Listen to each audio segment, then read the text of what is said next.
नमस्कार, दिल्ली न्यूज में आपका बहुत बहुत स्वागत है। चलिए देखते हैं आज की 25 फटाफट काम की और महत्वपूर्ण बड़ी खबरों को। पर इससे पहले वीडियो को लाइक करना बिल्कुल न भूलें। दिल्ली लक्ष्मी योजना की पहली किस्त 1 सितंबर से महिलाओं के खाते में आएंगे 2500 रुपए। दिल्ली की महिलाओं के लिए लक्ष्मी योजना को लेकर सस्पेंस खत्म हो गया। मुख्यमंत्री रेखा गुप्ता ने यह साफ कर दिया कि पात्र लाभार्थियों के खाते में 2500 की पहली किस्त 1 सितंबर 2026 से भेजी जाएगी। 26 अगस्त को योजना के तहत स्वीकृति पत्र भी बांटे गए। अब तक 9.2 लाख से ज्यादा महिलाओं ने रजिस्ट्रेशन करा लिया है, जबकि 6.52 लाख से अधिक आवेदन पूरी तरह से जमा हो चुके हैं। दिल्ली में 60 रुपए वाला प्याज अब 35 रुपए किलो। अब 40 जगहों पर सस्ती बिक्री शुरू। दिल्ली वासियों के लिए प्याज की बढ़ती कीमतों के बीच राहत की खबर है। अब 60 रुपए किलो तक बिक रहा प्याज दिल्ली में 35 रुपए प्रति किलो मिलेगा। सरकार ने गुरुवार से राजधानी के 40 जगहों पर सस्ते प्याज की बिक्री शुरू कर दी। मोबाइल वैन और बिक्री केंद्रों के जरिए लोगों को प्याज उपलब्ध कराया जाएगा। इसके अलावा केंद्रीय भंडार के करीब 100 स्टोर्स पर भी बिक्री की योजना है। रक्षाबंधन पर दिल्ली से रिंगस के लिए चलेगी अनारक्षित विशेष ट्रेन, यात्रियों को मिलेगी राहत। रक्षाबंधन के मौके पर यात्रियों की बढ़ती भीड़ को देखते हुए रेलवे ने खास इंतजाम किए। दिल्ली से रिंगस के बीच अनारक्षित विशेष ट्रेन चलाई जाएंगी। इन ट्रेन के संचालन से त्योहार के दौरान घर जाने वाले यात्रियों को बड़ी राहत मिलने की उम्मीद है। खासकर राजस्थान और आसपास के क्षेत्रों की यात्रा करने वाले लोगों के लिए अतिरिक्त रेल सेवा उपयोगी होगी। रेलवे का उद्देश्य रक्षाबंधन के दौरान ट्रेन में बढ़ने वाली भीड़ को नियंत्रित करना और यात्रियों को सुविधाजनक यात्रा उपलब्ध कराना है। दिल्ली में प्राइवेट एजेंसीज जांचेंगी वाटर मीटर और पेट्रोल पंप नोजल। सरकार ने जारी किया नया ड्राफ्ट। दिल्ली सरकार ने वाटर मीटर और पेट्रोल पंप नोजल की जांच से जुड़ा नया ड्राफ्ट जारी किया। इसके तहत अब सरकारी एजेंसीज के साथ निजी एजेंसीज को भी इन उपकरणों की जांच और सत्यापन की जिम्मेदारी दी जा सकती है। इसका उद्देश्य मापतौल में पारदर्शिता बढ़ाना और उपभोक्ताओं के हितों की रक्षा करना है। नेपाल त्रासदी पर सीएम रेखा गुप्ता ने जताया दुख, कहा हर संभव सहायता उपलब्ध कराई जाएगी। नेपाल में हुई त्रासदी पर दिल्ली के मुख्यमंत्री रेखा गुप्ता ने गहरा दुख जताया। उन्होंने इस मुश्किल घड़ी में नेपाल के लोगों और प्रभावित परिवारों के प्रति संवेदना व्यक्त की। मुख्यमंत्री ने कहा कि संकट की इस घड़ी में हर संभव सहायता उपलब्ध कराने के लिए दिल्ली सरकार तैयार है। उन्होंने प्रभावित लोगों के जल्द सुरक्षित होने और हालात सामान्य होने की कामना की। नेपाल में आई इस त्रासदी के बाद राहत और बचाव कार्यों पर भी नजर रखी जा रही है। दिल्ली मेट्रो में दिखेगी आजादी के नायकों की झलक। शिवराज सिंह चौहान ने विशेष ट्रेन को हरी झंडी दिखाई। दिल्ली मेट्रो में अब यात्रियों को आजादी के नायकों की झलक देखने को मिलेगी। केंद्रीय मंत्री शिवराज सिंह चौहान ने स्वतंत्रता सेनानियों और राष्ट्र निर्माताओं को समर्पित विशेष मेट्रो ट्रेन को हरी झंडी दिखाई। इस ट्रेन को खासतौर पर देशभक्ति और स्वतंत्रता संग्राम की यादों से जोड़ा गया है। ट्रेन के जरिए यात्रियों को देश के वीर सपूतों के योगदान और उनके संघर्षों से परिचित कराने की कोशिश की गई। सीएम रेखा गुप्ता ने बच्चों संग मनाया रक्षाबंधन, राखी बंधवा कर गिफ्ट दिए और तस्वीरें साझा की। दिल्ली के मुख्यमंत्री रेखा गुप्ता ने बच्चों के साथ रक्षाबंधन का त्योहार मनाया। सरकारी स्कूल से आए बच्चों ने मुख्यमंत्री को राखी बांधी, जिसके बाद उन्होंने बच्चों को उपहार दिए।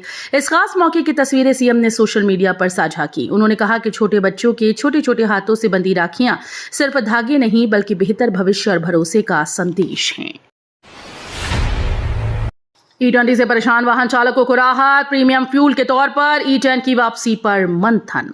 E20 पेट्रोल को लेकर वाहन चालकों की चिंता के बीच E10 की वापसी की उम्मीद जगी है। रिपोर्ट्स के मुताबिक सरकार और तेल कंपनीज पुराने वाहनों के लिए कम इथेनॉल वाले E10 पेट्रोल का विकल्प देने पर चर्चा कर रही हैं। इसे अलग ईंधन के बजाय मौजूदा प्रीमियम हाई ऑक्टेन पेट्रोल के रूप में उपलब्ध कराने का विकल्प भी देखा जा रहा है। हालांकि अभी कोई अंतिम फैसला नहीं हुआ। एमसीडी समितियों के अध्यक्ष उपाध्यक्ष पदों के लिए नामांकन दाखिल। 2 और 3 सितंबर को होगा चुनाव। दिल्ली नगर निगम यानी एमसीडी की विभिन्न समितियों के अध्यक्ष और उपाध्यक्ष पदों के लिए नामांकन प्रक्रिया पूरी हो गई। इन पदों के लिए उम्मीदवारों ने अपना नामांकन दाखिल कर दिया। अब सभी की नजर चुनाव की तारीखों पर है। एमसीडी समितियों के अध्यक्ष और उपाध्यक्ष पदों के लिए 2 और 3 सितंबर को चुनाव कराया जाएगा। इन चुनाव को दिल्ली नगर निगम की राजनीति के लिहाज से अहम माना जा रहा है। दिल्ली में साइबर अपराध पर शिकंजा बनेगा D4C। 4 विंग और AI से होगी अपराधियों की निगरानी। दिल्ली में साइबर अपराधियों पर शिकंजा कसने के लिए बड़ा कदम उठाया जा रहा है। राजधानी में D4C यानी Delhi digital detection and defence centre बनाने की तैयारी है। इस सेंटर के तहत 4 अलग अलग विंग काम करेंगी, जो साइबर अपराध की निगरानी, जांच और रोकथाम पर फोकस करेगी। अपराधियों की गतिविधियों पर नजर रखने के लिए आर्टिफिशियल इंटेलिजेंस यानी AI आधारित टूल्स का इस्तेमाल किया जाएगा। दिल्ली में 10 मिनट डिलीवरी ऐप्स पर नई नीति, रिहायशी इलाकों से हटेंगे डार्क स्टोर और गोदाम। दिल्ली में 10 मिनट में सामान पहुंचाने वाले क्विक कॉमर्स ऐप्स के लिए नई नीति तैयार करने की कवायद तेज हो गई है। सरकार का फोकस रिहायशी इलाकों में चल रहे डार्क स्टोर्स और गोदामों को व्यवस्थित करने पर है। प्रस्तावित नीति के तहत रिहायशी क्षेत्रों में संचालित ऐसे गोदामों को हटाकर व्यावसायिक या निर्धारित क्षेत्रों में शिफ्ट किया जा सकता है। रोहिणी जेल में रिश्वत का खेल, कैदियों से बैंक खातों में पैसे वसूलने वाले 4 अफसरों की जमानत खारिज। दिल्ली की रोहिणी जेल से रिश्वतखोरी का एक गंभीर मामला सामने आया। आरोप है कि जेल के कुछ अधिकारी कैदियों से कथित तौर पर बैंक खातों में पैसे जमा करवाते थे। मामले में 4 आरोपियों ने जमानत के लिए अदालत का रुख किया था, लेकिन कोर्ट ने उनकी याचिकाएं खारिज कर दी। जांच एजेंसीज अब पूरे कथित लेन देन और रिश्वत के नेटवर्क की जांच कर रही हैं। डीयू के FYUP छात्रों की बड़ी मुश्किलें, 8.5 CGPA के बावजूद 1 वर्षीय PG में दाखिला अटका। दिल्ली यूनिवर्सिटी के 4 ईयर अंडर ग्रेजुएट प्रोग्राम यानी FYUP के छात्रों की मुश्किलें बढ़ गईं। 8.5 CGPA या उससे ज्यादा अंक हासिल करने के बावजूद कई छात्रों को 1 वर्षीय पोस्ट ग्रेजुएट कोर्स में दाखिला नहीं मिल पा रहा। छात्रों का कहना है कि 4 साल की स्नातक डिग्री पूरी करने के बाद उन्हें 1 वर्षीय PG कार्यक्रम में प्रवेश की उम्मीद थी, लेकिन एडमिशन प्रक्रिया में नियमों और पात्रता को लेकर असमंजस बना हुआ है। दिल्ली में H1N1 के केस 2600 के पार, बढ़ते स्वाइन फ्लू के बीच अस्पतालों की तैयारियां तेज। दिल्ली में स्वाइन फ्लू यानी H1N1 संक्रमण के मामले लगातार बढ़ रहे हैं और अब मरीजों की संख्या 2600 के पार पहुंच गई। बढ़ते मामलों को देखते हुए दिल्ली के अस्पतालों ने तैयारियां तेज कर दी। अस्पतालों में मरीजों की निगरानी, जांच और इलाज की व्यवस्था पर विशेष ध्यान दिया जा रहा है। स्वास्थ्य विभाग की स्थिति पर लगातार नजर बनाए हुए है। लोगों को फ्लू जैसे लक्षण दिखाई देने पर लापरवाही न बरतने और समय पर डॉक्टर से सलाह लेने की अपील की गई। DGP STP टेंडर घोटाले में नया मोड़, पूर्व CEO उदित प्रकाश राय और नागेंद्र यादव की पेशी की मांग। दिल्ली जल बोर्ड के STP टेंडर घोटाले में जांच आगे बढ़ने के साथ नया मोड़ आया। ACB ने पूर्व CEO उदित प्रकाश राय और नागेंद्र यादव को अदालत में पेश किए जाने की मांग की। मामला करीब 1946 करोड़ रुपए के STP अपग्रेडेशन टेंडर से जुड़ा है। जांच एजेंसी का आरोप है कि टेंडर की शर्तों में कथित तौर पर हेरफेर कर एक खास कंपनी को फायदा पहुंचाया गया।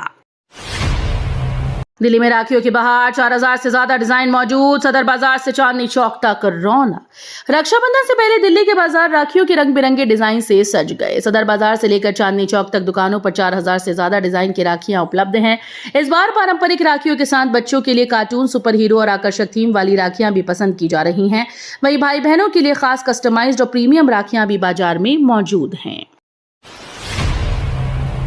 देश में डॉक्टर्स की कमी के बीच MBBS छात्र सड़कों पर, केजरीवाल ने केंद्र पर उठाए सवाल। देश में डॉक्टर्स की कमी का मुद्दा एक बार फिर चर्चा में है। इसी बीच MBBS छात्र सड़कों पर उतरकर अपनी मांगों को लेकर आवाज उठा रहे हैं।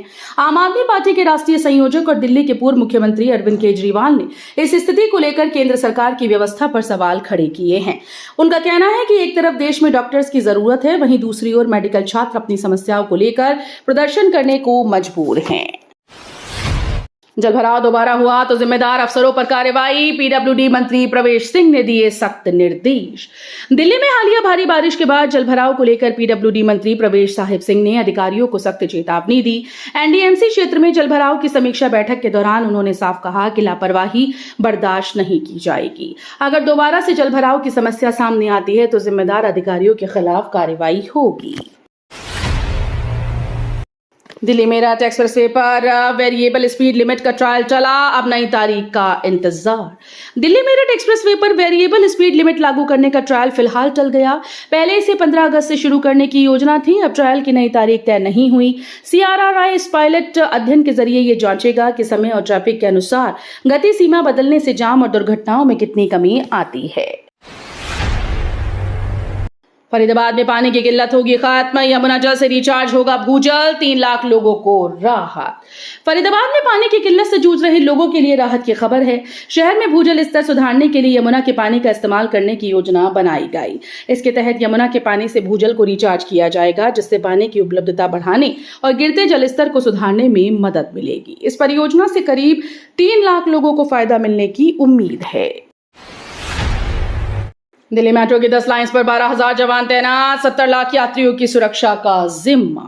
दिल्ली मेट्रो में रोजाना सफर करने वाले करीब 70 लाख यात्रियों की सुरक्षा को लेकर सुरक्षा व्यवस्था मजबूत की गई। मेट्रो की 10 लाइन्स पर करीब 12,000 जवान तैनात किए गए, जो यात्रियों की सुरक्षित आवाजाही सुनिश्चित करने में जुटे हैं।